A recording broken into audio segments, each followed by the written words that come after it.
रूडो building की छत से छात्रों को उससे बात करते हुए देख रहा था। वह बस उस बेवकूफी भरे खेल को खत्म करना चाहता था।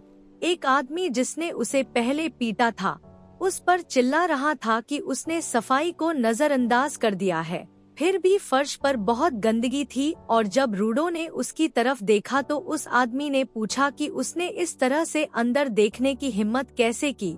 उसे लात मारते हुए आदमी ने कहा कि घर की सफाई करना उसका काम था, क्योंकि उन्होंने उसके माता पिता की मृत्यु के बाद उसे पाला था। महिला सब कुछ देख रही थी। उसने मुस्कुराते हुए टिप्पणी की कि उसके माता पिता जिस तरह के थे, उसे देखते हुए यह अपेक्षित था। वे बहुत बुरे थे।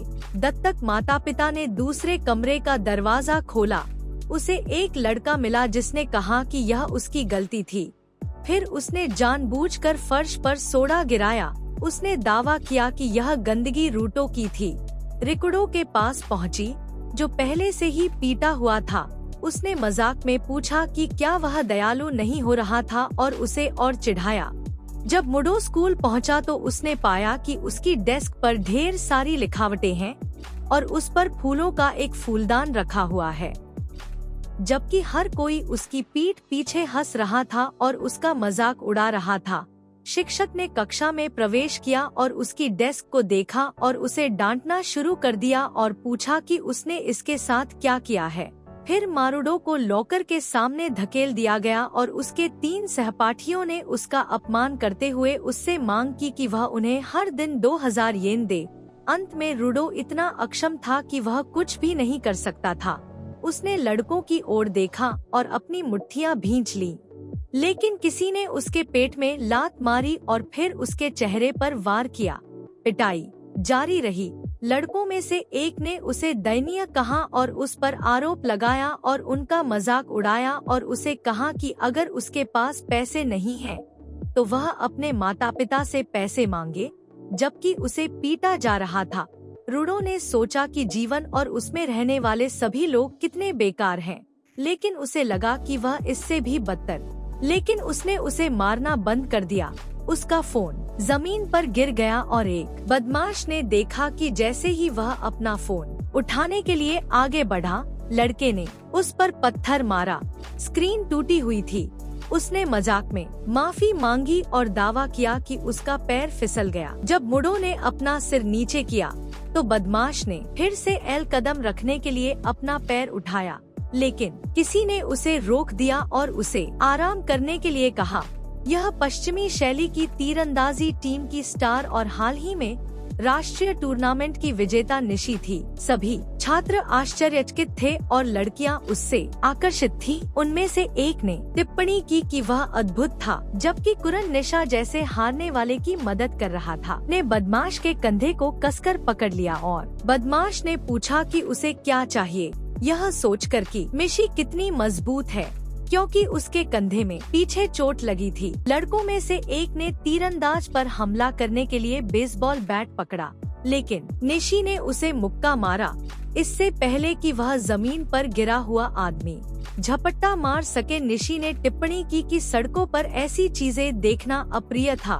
फिर उसने सभी को टीए छोड़ने के लिए कहा और उसके दोस्त तुरंत चले गए, इसे बकवास कहते हुए। उनके जाने के बाद मिशी रिकुडो के पास झुकी और पूछा कि क्या वह मर चुका है। उसने उसे जवाबी हमला करने की कोशिश करने के लिए कहा। उन्होंने कहा कि वे केवल इसलिए ऐसा कर रहे थे क्योंकि रूडो ने कुछ नहीं किया और सवाल किया कि वह कैसे दावा कर सकता है कि वह इस तरह से खड़ा है। रूडो ने मिशी से मुंह मोड़ लिया और पूछा कि वह क्या जानता है, लेकिन मिशी रूडो को इस तरह की पिटाई के बाद भी दृढ़ देखकर हैरान थी और सोच रही थी कि क्या उसे कम नुकसान हुआ है जितना कि उसे आश्चर्य हुआ था। लेकिन उसने इस विचार को खारिज कर दिया और खुद से कहा कि यह कोई फिल्म नहीं थी। अब वर्तमान क्षण में वापस आ गया। रूडो ने छात्रों को इमारत की छत से हंसते हुए, खेलते हुए और एक दूसरे से बात करते हुए देखा। वह जमीन पर बैठा हुआ अपने टूटे हुए को देख रहा था। दुख और पीड़ा के मिश्रण के साथ फोन ऊपर की ओर देखते हुए उसने कहा कि यह सब खत्म हो गया है। वह उस दर्द के साथ जीने से थक गया था और छत के चारों ओर की बाड़ पर चढ़ गया और किनारे पर पहुंच गया। उसने अपनी बाहें फैलाकर कहा कि वह बस उस बेवकूफी भरे खेल को खत्म कर देगा। हालांकि आकाश में बिजली चमकने लगी और बीच में वृत्त बनने लगे। वृत्तों से बोल्ट बार के रूप में बाइनरी कोड आकाश से शहर की ओर उतरने लगे, इमारतों को नष्ट करते हुए। चारों ओर फोन अजीब आवाजें निकालने लगे, जिससे उनके उपयोगकर्ता डर गए और डिवाइस जमीन पर गिर गए। कुरान को आश्चर्य हुआ कि जब मौसम साफ था तो बिजली कैसे दिखाई दे सकती है और क्या हो रहा था। उसने छात्रों की ओर देखते हुए एक शोर सुना। उसने देखा कि उनमें से एक डर से चिल्ला रहा था क्योंकि उनका फोन अजीब तरह से काम कर रहा था। फोन बाइनरी कोड प्रदर्शित कर रहा था, जो एक बुलबुला बनाने लगा। बुलबुला बड़ा होता गया जब तक कि उसने आकार नहीं ले लिया। छात्र को भयभीत करते हुए यह एक उग्र राक्षस में बदल गया जो उस पर मुस्कुराया। ड्रैगन जैसे राक्षस। सभी छात्रों के फोन से भूत और अन्य जानवर निकले और उनका पीछा करना शुरू कर दिया। रूडो, जो छत पर सुरक्षित था, उसने मदद के लिए चिल्लाहट सुनी और देखा कि छात्रों पर हमला किया जा रहा था। वे सभी एक एक करके नीचे गिर गए और लड़का समझ नहीं पाया कि क्या हो रहा है। रहस्यमय राक्षसों की भीड़ अचानक दुनिया भर में दिखाई दी। सभी एक एक करके गिर गए और लड़का समझ नहीं पाया कि क्या हो रहा है। रहस्यमय राक्षसों की भीड़ अचानक दुनिया भर में दिखाई दी। समाज का ताना बाना एक पल में नष्ट हो गया। ऐसा माना जाता है कि वैश्विक आबादी घटकर 1/10 से भी कम रह गई थी। तबाही की उत्पत्ति तब तक अज्ञात थी जब तक कि युवा लोगों के एक निश्चित समूह ने सबसे पहले सच्चाई का पता नहीं लगाया।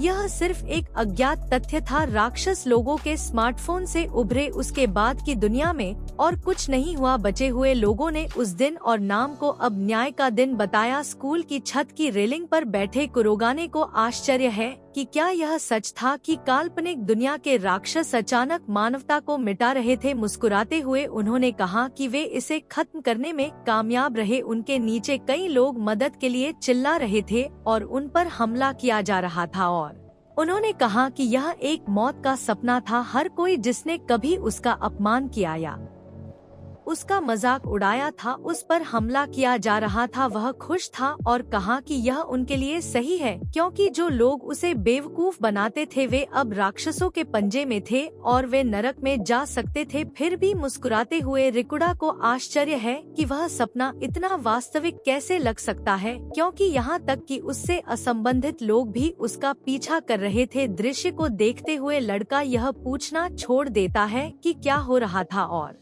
सपना इतना लंबा क्यों था। उसका जीवन खत्म हो गया। उसके माता पिता चले गए और उसके आसपास के सभी लोग भयानक थे, यहाँ तक कि उसका भाई भी।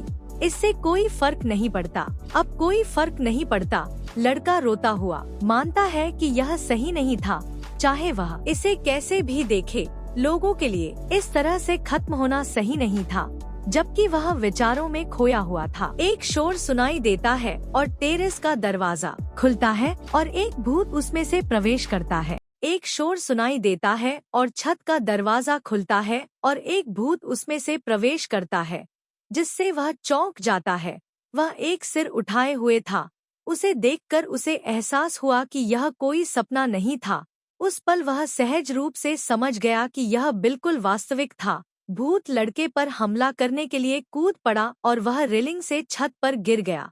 इससे पहले कि वह उस पर हमला कर सके, वह उठता है। उसे एहसास होता है कि वह भयभीत है और राक्षस द्वारा उठाए गए सिर को देखकर वह समझता है कि यह अंत था।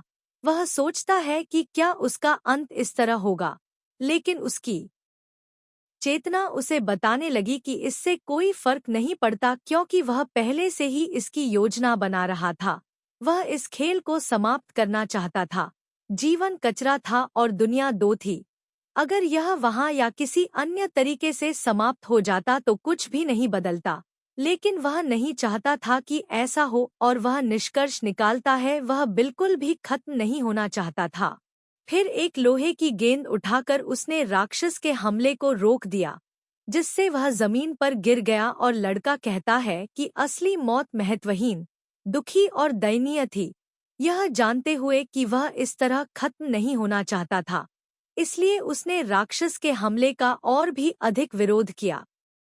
इस बात से अवगत होने पर वह चिल्लाना शुरू कर देता है कि वह मरना नहीं चाहता था, क्योंकि वह पहले से ही ऐसा नहीं चाहता था। इसलिए वह लोहे की छड़ को पकड़े हुए रहता है और भूतों को उस पर हमला करने से रोकता है। मनुष्यों की एक अवस्था होती है जिसे जोन के रूप में जाना जाता है, चाहे कारण कुछ भी हो। एकाग्रता अपनी सीमा तक पहुंच जाती है और वह अपने शरीर और मन पर नियंत्रण की एक आदर्श अवस्था में प्रवेश करता है। इस बात को ध्यान में रखते हुए लड़का किसी तरह गोबलिन की टांगों के बीच प्रहार करने में सफल हो जाता है और उसे जमीन पर गिरा देता है। कहा जाता है कि जब कोई जोन में प्रवेश करता है तो उसे अपने चारों ओर की दुनिया पूरी स्पष्टता से दिखाई देती है और वह सहज रूप से सबसे सही निर्णय ले सकता है। राक्षस जमीन पर गिरा हुआ था और लड़के ने लोहे की छड़ से उस पर वार किया। रूडो ने गोबलिन को जमीन पर पड़ा देखा और वह यह देखकर हैरान रह गया कि उसने क्या किया। वह घबराहट में उल्टी कर देता है और निराशा में चिल्लाने लगता है। अब तक जो जीवन वह जी रहा था वह वास्तविक नहीं था, इसीलिए अपने दिल की गहराइयों से उसने पहली बार महसूस किया कि वह जीना चाहता है। तभी वह किसी की आवाज से जागता है जो उससे पूछ रही थी कि वह कैसा है। जैसे ही वह उठता है उसे एहसास होता है कि वह मिशी थी, जो उसके जीवित रहने के लिए उसे धन्यवाद दे रही थी। मुस्कुराते हुए वह कहता है कि उसका सिर बहुत ज्यादा खून बहा रहा था, जिससे वह थोड़ा चिंतित हो गया था। तभी उसकी नजर मकुरी पर पड़ती है और वह उसे पहचान लेता है। लड़का उठता है और पलटकर देखता है। तभी धनुर्धर आर्चर उसे अधिक मेहनत न करने की सलाह देता है। फेंस के पार देखते ही वह देखता है कि पूरी शहर आग की लपटों में घिरी हुई थी। अपने चारों ओर नजर दौड़ाने पर वह कुछ छात्रों को देखता है जो हारे हुए और निराश बैठे थे। उनमें से तेता, ती और एआर भी थे, वही गुंडे जो उसे पीटते थे। लेकिन अब वे सब डरे हुए और चिंतित थे कि आगे क्या होगा। तभी साकुरा कहती है कि यह सब असंभव है।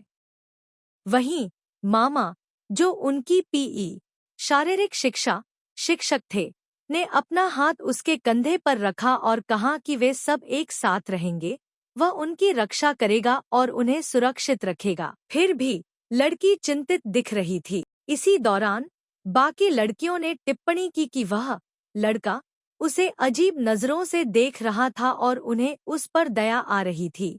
कुराने एक वस्तुओं के ढेर की ओर देखता है और निशी उसे बताता है कि यह बैरिकेड रक्षा अवरोध है, जिसे उन्होंने हर उस चीज से बनाया है जो उन्हें मिल सकी, ताकि राक्षसों को अंदर आने से रोका जा सके। हर कोई उन रहस्यमयी राक्षसों से भागकर छत पर आ गया था, जहां उन्होंने बैरिकेड तैयार कर दिया। कुरागन ने अपना हाथ चेहरे पर रखते हुए टिप्पणी की कि स्कूल में अब भी कुछ लोग पीछे छूट गए थे। बैरिकेड के दूसरी तरफ से वे लोग अंदर आने की गुहार लगा रहे थे। कुछ छात्र सीढ़ियों पर चढ़कर मदद की भीख मांग रहे थे, लेकिन वामा और एक अन्य छात्र ने कहा कि वे बैरिकेड को नहीं हटा सकते। जब आर्चर वहां पहुंचा तो वे केवल दूसरी तरफ से चीखें सुन सकते थे।